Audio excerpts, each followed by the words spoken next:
तुम्हारे फेवरेट नेता पे क्रिमिनल केस चल रहा है, ये तुम जानती हो, मैंने नहीं बताया, इलेक्शन कमीशन की वेबसाइट पे लिखा हुआ है। पर फिर भी तुम उनके लिए रैली में जाते हो, उनके लिए फ़ाइट करते हो, उनके पोस्टर्स अपने दुकानों में, अपने घरों में लगाते हो। और कोई उस नेता के खिलाफ बोलता है तो तुम उससे लड़ाई कर लेते हो, उसको गाली दे देते हो। सोचो एक सेकंड के लिए, अगर तुम्हारा पड़ोसी क्रिमिनल निकले, डकैत निकले, तो तुम उसको अपने घर में जगह दोगे? तुम उसको अपना घर दे दोगे? नहीं ना, कभी नहीं। तो फिर ये आदमी जिसके ऊपर रेप, मर्डर, डकैती, फिरौती, कितने ही सारे चार्जेस लगे हुए हैं, तुम उसको अपना देश दे रहे हो। ये स्टूपिडिटी नहीं है दोस्तों, ये साइकोलॉजी है। और आज हम इसी साइकोलॉजी को डाइसेक्ट करने वाले हैं, जानने वाले हैं। क्योंकि जब तक तुम समझोगे नहीं कि तुम्हारे दिमाग को किस तरह से मैनिपुलेट किया जा रहा है, तुम्हें किस तरह से बेवकूफ़ बना जा रहा है, तब तक तुम आगे नहीं बढ़ सकते। तो शुरू करते हैं नेताजी के डार्क ट्रूथ से। साइकोलॉजिस्ट ने एक कंसेप्ट दिया है, द डार्क ट्रायड। 3 क्वालिटीज़ का एक ऐसा कॉम्बिनेशन जो नॉर्मल इंसानों में नहीं होता है, बल्कि उन लोगों में होता है जिसके पास पावर की बहुत ज़्यादा भूख होती है। जो पावर के भूखे होते हैं और जो पावर के बहुत ज़्यादा करीब होते हैं, उन लोगों में ये 3 क्वालिटीज़ बहुत ज़्यादा कॉमन होते हैं। पहली क्वालिटीज़ है नार्सिसिज्म।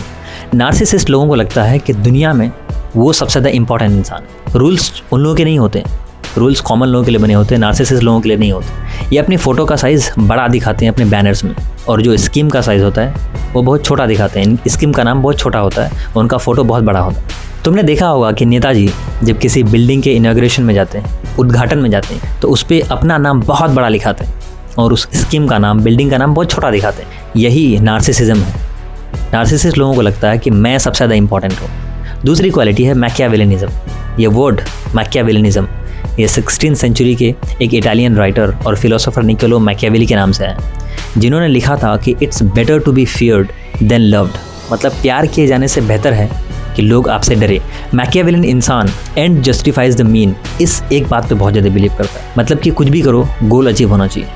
झूठ बोलो, जोड़ तोड़ करो, पार्टी बदल लो, दंगे करवाओ, फसाद करवाओ, जाति के नाम पे लोगों को बांट दो, लेकिन कुर्सी मिलनी चाहिए, सत्ता मिलनी चाहिए। सब फेमिलियर साउंड कर रहा होगा, क्योंकि आप में से सारे लोग इस बात को जानते हैं कि नेता लोग यही तो करते हैं। तीसरी क्वालिटी है साइकोपैथी। साइकोपैथ लोग एम्पैथी फील नहीं करते। मतलब कि दूसरे लोगों की तकलीफ़ें, दर्द उन्हें अफेक्ट नहीं करती। दूसरे लोगों की तकलीफ़ें, उन्हें कुछ भी फ़र्क नहीं पड़ता उनसे। जब मणिपुर में हिंसा होती है, जब किसी गरीब की ज़मीन चली जाती, फ्लड्स में मारे जाते हैं लोग, तब नेताजी आराम से, शांति से, मुस्कुराते हुए प्रेस कॉन्फ्रेंस में आते और बयानबाजी चलती रहती है। वो एक्टिंग नहीं है, वो साइकोपैथी है। 2010 में 2 साइकोलॉजिस्ट ने, जोनासन और वेबस्टर ने, अपनी एक साइकोलॉजिकल रिसर्च में ये प्रूव किया कि डार्क ट्रायड वाले लोग, यानी नार्सिसिज्म, मैकियावेलिनिज्म और साइकोपैथी, जिनके अंदर ये 3 क्वालिटीज़ होते हैं, वो लोग जानबूझ करके पावर पोजीशन ढूंढते हैं। वो लोग पावर ढूंढते हैं क्योंकि पावर में अकाउंटेबिलिटी कम होती है। मतलब कि पावर में जवाब देना नहीं पड़ता लोगों को, और पावर में आप किसी को भी मैनिपुलेट कर सकते हो, आप चीज़ों को उलट पुलट कर सकते हो, आप कुछ भी कर सकते हो। लेकिन ये तो सिर्फ शुरुआत है, क्योंकि ये लोग जब एक बार पावर में आते हैं तो उनका दिमाग लिटरली बदल ही जाता है, और इसका प्रूफ साइंस के पास है। 2006 में ब्रिटिश पॉलिटिशियन और न्यूरोलॉजिस्ट लॉर्ड डेविड ओवेन ने एक कंसेप्ट दिया था, ह्यूब्रिस सिंड्रोम। ह्यूब्रिस सिंड्रोम एक साइकोलॉजिकल कंडीशन है जो तब डेवलप होती है जब किसी इंसान के पास बहुत ज़्यादा टाइम के लिए ऐसा पावर आ जाता है जिसको लोग क्वेश्चन नहीं कर पाते, अनचैलेंज्ड पावर आ जाता है, उसको ह्यूब्रिस सिंड्रोम बोलते हैं। तो इसके सिम्टम्स क्या क्या हैं? अपने किसी नेता के बारे में सोचो। नंबर 1, उन्हें लगता है कि वो हिस्ट्री में अमर हो जाएंगे, इमोर्टल हो जाएंगे, और इसीलिए वो हर चीज़ पे अपना नाम डालने लग जाते हैं। स्टेडियम्स में, रोड में, एयरपोर्ट में, स्कीम्स में, सारी चीज़ों में अपनी फ़ोटो, अपना नाम डालने लग जाते हैं। नंबर 2, वो खुद को एक देश मानने लग जाते हैं कि मैं ही इंडिया हूँ, मैं ही देश हूँ। उनका मानना है अगर मैं नहीं तो देश नहीं। नंबर 3, वो एडवाइज़र्स की बात सुनना बंद कर देते, अपने आसपास सिर्फ चमचे रखना शुरू कर देते हैं, क्योंकि चमचे लोग सवाल नहीं पूछते, और जो बंदा रियली में अच्छा एडवाइस देता है उसको निकाल दिया जाता है। अब आता है दूसरा concept, reduced perspective thinking. Neuroscience के एक रिसर्च में डैचर कैल्टनर ने पावर पैराडॉक्स के थ्रू ये प्रूव किया, लोगों में जब पावर बढ़ने लग जाती है तो उसके दिमाग के मिरर न्यूरॉन्स, वो ब्रेन सेल्स जो हमें दूसरों की फीलिंग्स को फील करवाती हैं, जिससे हम दूसरों के तकलीफ़ को, दुख को महसूस कर पाते हैं, वो लिटरली लेस एक्टिव हो जाती है। मतलब कि पावर आता है तो एम्पैथी फिजिकली ख़त्म ही हो जाती है, कम हो जाती है, और इसीलिए पॉलिटिशियंस लोग लोगों का दुख और दर्द महसूस करना बिल्कुल ही कम कर देते हैं, ख़त्म ही कर देते हैं। एक गरीब का बच्चा स्कूल में पेंसिल तक अफोर्ड नहीं कर सकता, पेंसिल तक नहीं ले सकता। लेकिन वहीं नेताजी का बेटा वो लंदन में आके पढ़ता है, यूएस में आके पढ़ता है, और इन्हें उससे कोई फ़र्क नहीं पड़ता, क्योंकि बायोलॉजिकली अब वो कुछ फील ही नहीं कर सकते। इसलिए जब फ्लड आता है, बाढ़ आता है, सारा इलाका पानी पानी हुआ रहता है, नेताजी हेलीकॉप्टर में सर्वे करने आते हैं, बड़ी बड़ी दूरबीन लगा के दूर से देखते हैं, पानी में उतर के नहीं देखते, क्योंकि उन्हें कुछ महसूस नहीं होता है। और जब इन्फ्लेशन बढ़ता है, महंगाई बढ़ती है, नेताजी पेपर पे डेटा दिखाते रहते हैं। और जब अनएम्प्लॉयमेंट बढ़ता है, पब्लिक के पास, यूथ के पास कोई जॉब नहीं रहता, वो पूजा पाठ में लग जाते हैं। अब तुम सोच रहे होगे कि यार ये लोग क्रिमिनल्स भी होते हैं, या फिर ये लोग मेंटली डिटैच्ड हो जाते हैं, लोगों के प्रॉब्लम्स के बारे में इन लोगों को कोई फ़र्क ही नहीं पड़ता। 2024 के इंडियन इलेक्शंस के डेटा के मुताबिक 46% से ज़्यादा विनिंग कैंडिडेट्स के ऊपर सीरियस क्रिमिनल चार्जेस थे। Murder, kidnapping, financial fraud, rape. मतलब कि हर 2 में से एक इलेक्टेड नेता जो हमारा एमपी है, एमएलए है, क्रिमिनल बैकग्राउंड के साथ आता है। Can you imagine? आप सोच सकते हो वैसे लोग जो हमारा देश चला रहे हैं, 50% लोग उनमें क्रिमिनल चार्जेस हैं, वो भी सीरियस क्रिमिनल चार्जेस। और ये कोई नया फेनोमेना नहीं है, कोई नया घटना नहीं है। ये नंबर्स, ये क्रिमिनल वाले नंबर्स, क्राइम वाले नेता वाले नंबर्स, ये हर साल बढ़ते रहते हैं, हर बार बढ़ते रहते हैं। तो कुछ तो है जो इन्हें प्रोटेक्ट कर रहा है, कुछ तो है जो इन्हें जस्टिफाई कर रहा है। साइकोलॉजी में इसको बोलते हैं मॉरल डिसएंगेजमेंट। दुनिया के सबसे रिस्पेक्टेड साइकोलॉजिस्ट में से एक एल्बर्ट बंडीरा ने यह कंसेप्ट दिया था, मॉरल डिसएंगेजमेंट। मॉरल डिसएंगेजमेंट एक मेंटल मैकेनिज्म है जिसमें इंसान अपनी आंखों के सामने गलत काम को साइकोलॉजी की ट्रिक्स की मदद से सही साबित कर देता है अपने फ़ायदे के लिए।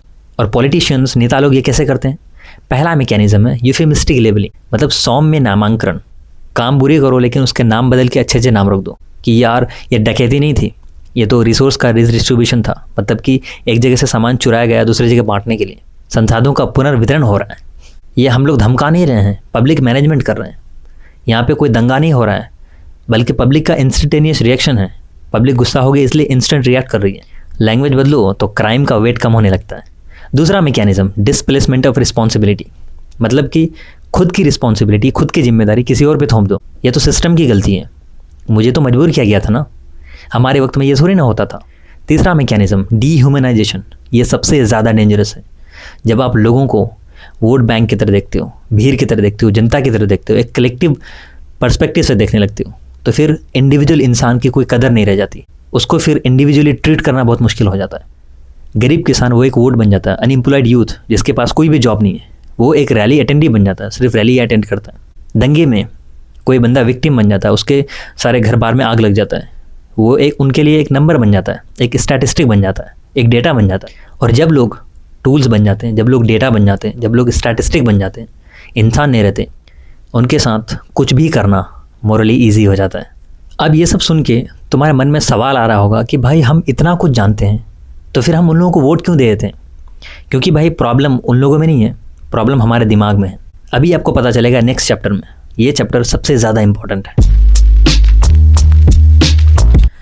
तो दोस्तों ये चैप्टर खुद के बारे में है, पब्लिक के बारे में है, तो सीधा सीधा सुन लो। हेनरी तेजफिल्ड नाम के एक साइकोलॉजिस्ट ने 1970s में एक थ्योरी दी थी, सोशल आइडेंटिटी थ्योरी। इसका मतलब ये है कि हम अपनी आइडेंटिटी, अपना सेंस ऑफ सेल्फ पार्शियली उन ग्रुप्स के साथ जुड़ने लग जाते हैं, उन ग्रुप से ड्राइव करने लग जाते हैं जिनसे हम बिलोंग करते हैं, जिनसे हम आते हैं। तो जब किसी पार्टी या नेता को जब आप चूज़ करते हो तो वो आपकी एक चॉइस नहीं रह जाती, वो आपकी पहचान बन जाती है। इसलिए जब कोई तुम्हारे नेता पे क्रिटिसिज्म करता है, आलोचना करता है, तो तुम्हें ऐसा लगता है कि उसने पर्सनली मुझ पे अटैक किया है। वो अटैक पर्सनल अटैक बन जाता है। ये मेरे नेता को गाली दे रहा है, मतलब कि मुझे गाली दे रहा है। और इसी वजह से फैक्ट्स मैटर करना बंद कर जाते हैं, फैक्ट्स को मायने नहीं रखते। कोई कितना भी प्रूफ ला ले, क्रिमिनल रिकॉर्ड्स बता दे, स्कैम्स का डेटा बता दे, इकोनॉमिक फेलियर बता दे, लेकिन तुम अपने नेता को डिफेंड करते रहते हो क्योंकि तुम्हारा ईगो उस नेता के साथ इन्वॉल्व हो चुका है। तुम्हारी आइडेंटिटी एट स्टेक लगी हुई है, तुम्हारी आइडेंटिटी दाव पे लगी है उस नेता के साथ। अब दूसरा कंसेप्ट है Stockholm syndrome in politics. Stockholm syndrome originally तब होता है जब एक हॉस्टेज अपने कैप्टर से ही इमोशनली अटैच्ड हो जाता है। मतलब कि एक बंदे को किसी ने किडनैप कर लिया, अब जिस बंदे को किडनैप किया गया वो बंदा उस किडनैपर से ही इमोशनली अटैच्ड हो जाता है। अब पॉलिटिकल वर्जन में बात करें तो वो लोग जो सबसे ज़्यादा सफ़र करते हैं, सबसे ज़्यादा दुख झेलते हैं किसी नेता की पॉलिसीज़ की वजह से, गलत फैसले की वजह से, वही लोग उनके बड़े सपोर्टर बन जाते हैं। किसान जिनकी सब्सिडी कट हो जाती है वो रैली में चले जाते हैं उस नेता के। वर्कर्स जिनकी जॉब चली गई होती है वही पोस्टर्स लगाते रहते हैं। ये मैडनेस नहीं है, ये साइकोलॉजी है और ये इमोशनल डिपेंडेंसी है। ये सर्वाइवल मैकेनिज्म बन जाता है। दिमाग में चल रहा होता है कि ये नहीं तो कौन, अगर ये नेता नहीं तो कौन है हमें बचाने वाला। और ये डिपेंडेंसी, हम लोग जो नेताओं पे डिपेंड हो जाते हैं, ये एक्सीडेंटली नहीं बनी है। नेताओं का सिंपल फंडा है, गरीब रखो तो लोग राशन पे डिपेंड हो जाएंगे, एजुकेशन मत दो तो हम जो भी प्रोपेगेंडा फैलाएंगे, जो भी नफरत फैलाएंगे, जो भी हेट फैलाएंगे, लोग उस पर बिलीव करने लग जाएंगे।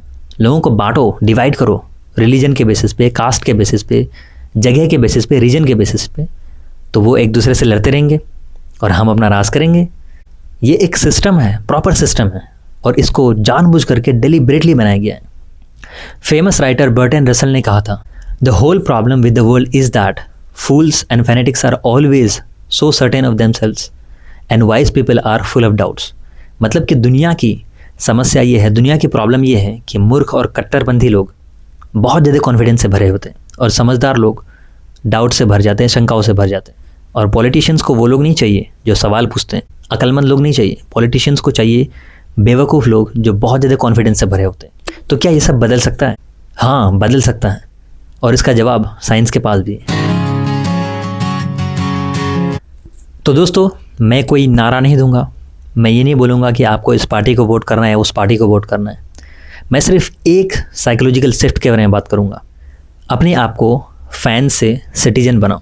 फैंस यानी प्रशंसक, चाहने वाले लोग, वो अपने नेता के लिए फीलिंग्स रखते हैं, लेकिन सिटीजन्स अपने देश के लिए एक्सपेक्टेशंस रखते हैं, उम्मीदें रखते हैं। एक प्रशंसक पूछता है, एक चाहने वाला पूछता है कि क्या मेरे नेता ने कौन सी चीज़ अच्छा किया, और एक सिटीजन पूछता है कि क्या मेरे देश में कुछ बेहतर हुआ। यह शिफ्ट आता है सिर्फ क्रिटिकल थिंकिंग से। नोबेल प्राइज़ विनर और साइकोलॉजिस्ट डेनियल कानीमैन के कंसेप्ट के मुताबिक इंसान दो सिस्टम्स में सोचता है, एक होता है सिस्टम 1, एक सिस्टम 2। जब आप स्लोली, धीरे से, लॉजिकली सोचते हो, आराम से ठहर के सोचते हो, तो उस वक्त आप सिस्टम 2 में होते हो। और जब आप फट से रिएक्शन कर देते हो, फट से रिएक्ट कर देते हो, इमोशनल होते हो, इंस्टिंक्टिव होते हो, रिएक्शन वाले मूड में होते हो, उस वक्त आपका सिस्टम 1 काम कर रहा होता है। तो सॉल्यूशन क्या है? खुद को नेताओं के जाल से कैसे बचाएं? कुछ सिंपल स्टेप्स हैं। Step 1, verify before you amplify. मतलब कि जब भी आप कुछ भी सुनते हो, कोई भी न्यूज़ हो, कोई भी स्पीच हो, 1 मिनट के लिए रुको, उस न्यूज़ का, उस स्पीच का फैक्ट चेक करो कि फैक्चुअल है या नहीं, ये कोई रिपीटेबल सोर्स से आ रहा है या नहीं। दूसरा स्टेप है separate the person from the policy. एक नेता अच्छा इंसान हो सकता है लेकिन उसकी पॉलिसीज़ बहुत गलत हो सकती हैं, लेकिन एक नेता बुरा हो सकता है और उसकी पॉलिसीज़ अच्छी हो सकती है। तो आप इस चीज़ को देखो, इस चीज़ पे सवाल करो। तीसरा स्टेप है आस्क अनकंफर्टेबल क्वेश्चंस।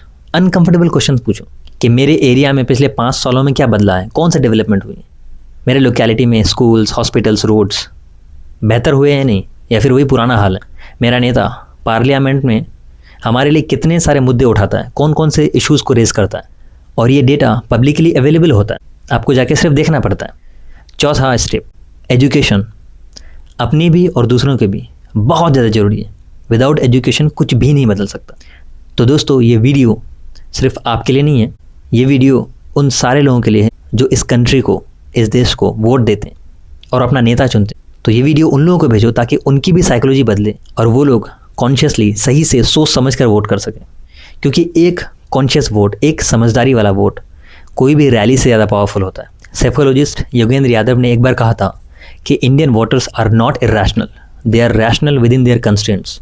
मतलब भारतीय मतदाता जो वोटर्स होते हैं वो बेवकूफ़ नहीं है, वो अपनी हदों को, अपनी लिमिटेशंस को जानते हुए समझदारी से, सावधानी से अपना वोट देते हैं।